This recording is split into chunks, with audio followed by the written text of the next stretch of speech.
Sometimes when you're working with a smaller budget, you have to just go ahead and do something the only way you know how, not the right way. And in the Handyman Corner in this episode, we put skylights into a van using old aquariums. I mean, the way to do that properly in this scene would be to use special glass, candy glass, or whatever it is they call it, that it breaks and nobody gets hurt.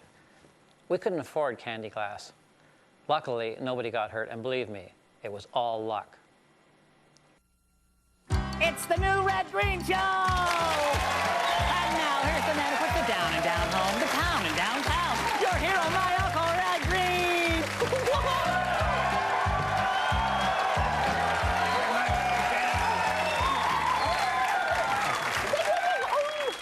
By golly, thank you very much. A lot of excitement up at the lodge this week. Junior Singleton found a nest of raccoons under his porch. Stinky Peterson's got a bunch of skunks up in his attic. Been there 2-3 years, probably.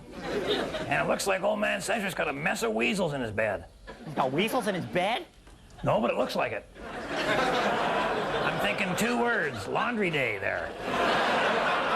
Now, you know, to a lot of people, animal infestation is a problem, but to lodge members, it's an opportunity. Yeah, an opportunity to go hunting out of season. No, Harold. Does the term petting zoo ring a bell?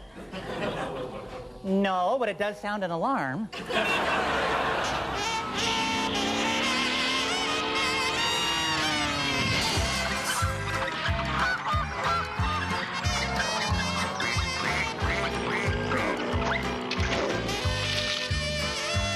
What you're looking at here is a bunch of segments from this particular show. The main message being, for gosh sakes, don't even think about changing the channel. I'll tell you something, if you're gonna try and make sense out of this program, you gotta give it your undivided attention.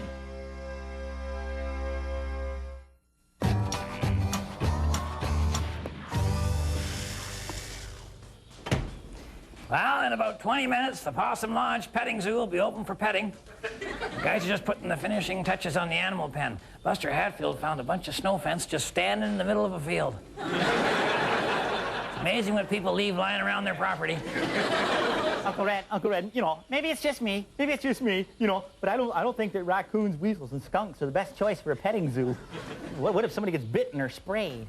Doesn't matter, Harold. They pay in advance. Okay, well, you remember when the first accident happens, then you get your first lawsuit, you remember it was me who said, accidents happen.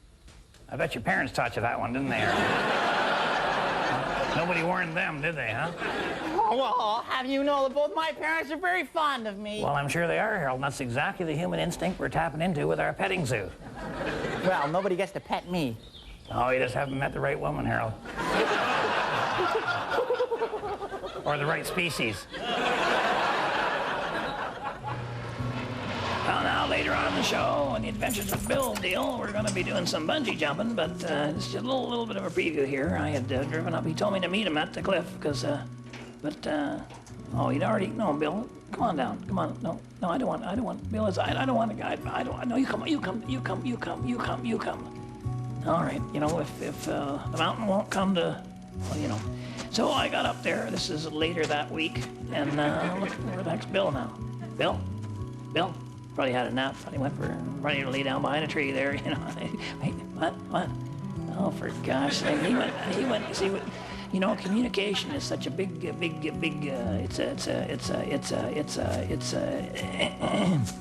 so Bill got up there, and he's all set to go bungee jumping, and then he notices something, an extra lump in his clothes, which is unusual for a man of his age, and that's a rock, Bill, that's a rock. I tell you not to look down. Oh, hats off to my science teachers. They were absolutely right after all. 'Cause I just threw a fridge off my roof and cold air definitely falls.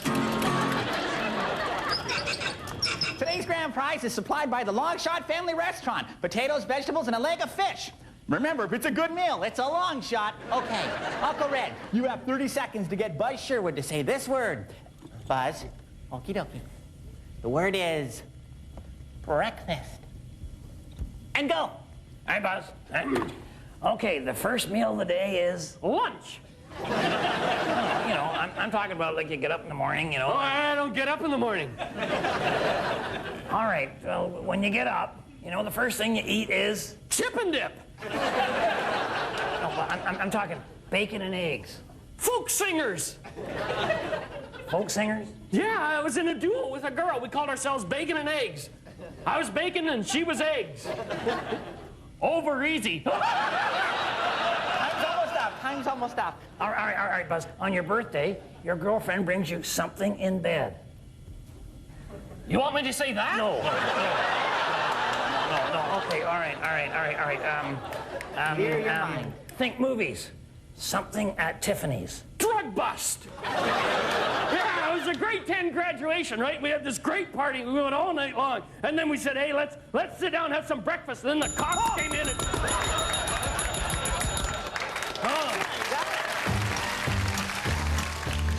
This week on Handyman Corner, I'm going to show you how you can put a skylight in your van. It's going to beautify the thing, it's going to increase the value, and make it a lot more fun to drive.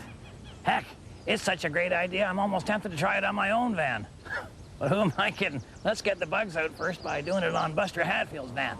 Okay, you're going to need a variety of tools here and a pane of glass. Need another pane, Harold. Okay, we got our tools and we got our glass. Let's get to work. Need another pane, Harold. All right, got myself a storm window here that'll do just fine. What we gotta do is get the putty out of there to get the... Oh, come on, Junior. Winter's 5 months away. All right, well, we won't worry about the glass right now. We'll punch a hole for our skylight. All right, I would put the skylight right here over the driver's seat. And, of course, before we can use the saw, we're going to need a pilot hole. I would say put it right about there.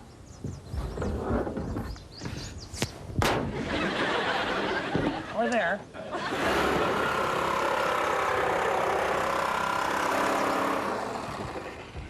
Just double check and make sure I'm working on the right van.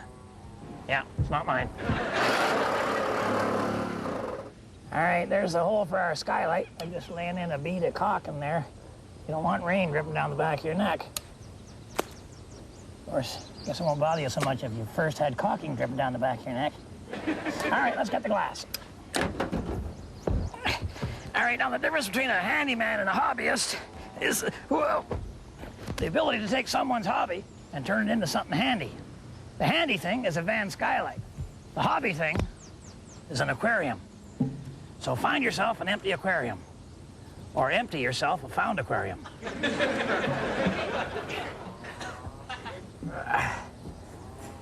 And you know, these aquariums come in a bunch of different sizes, so if you got a real fat head, you might want to step up to a 45-gallon. And there you have it. Sure, the inside of the van might smell a little fishy, but it just goes with the upholstery. And the beauty of having a unit like this is, you know, if you get lost or something, you can just pop right up here, or you can look around, or when you go to the drive-in, you're going to be up above everybody else. Balcony seating. You know how you always have a kid in the back saying, geez, are we there yet? Are we there yet? Well, heck, why not put in a skylight for him, too? Then he can see for himself if he's there yet. Can't wait to show this to Buster. So remember, if the women don't find you handsome, they should at least find you handy.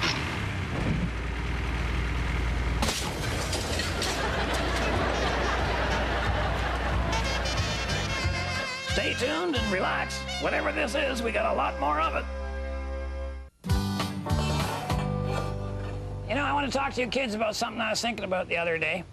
You know, you're always getting your parents to get you this or get you that, or buy you something, pay for a broken window, put up bail, that kind of thing. You know, that money that you're getting them to spend, not really theirs, it's yours. Or at least it will be one day. It's a little word's called inheritance. You know that word? That means that someday when your parents are gone, they're gonna get everything they got. The house, the car, the money. Now here's the way it works. There's another little phrase that's called compounded annually, see? The way that works is the bank actually pays your parents not to spend their money. So think about that one, huh? That way the money can just sit there and kind of grow and build and everything. How old are your parents? I'm guessing they're old, eh? 45, 50? See? That's old. So what I'm suggesting is you kind of pick up the slack now, pay for some things yourself, and let that thing grow and grow and grow, and then when your parents go, you're gonna be up to your neck in cash. And then next time, maybe I'll talk to you about a magic piece of paper that explains why you should be nice to your parents. It's called a will.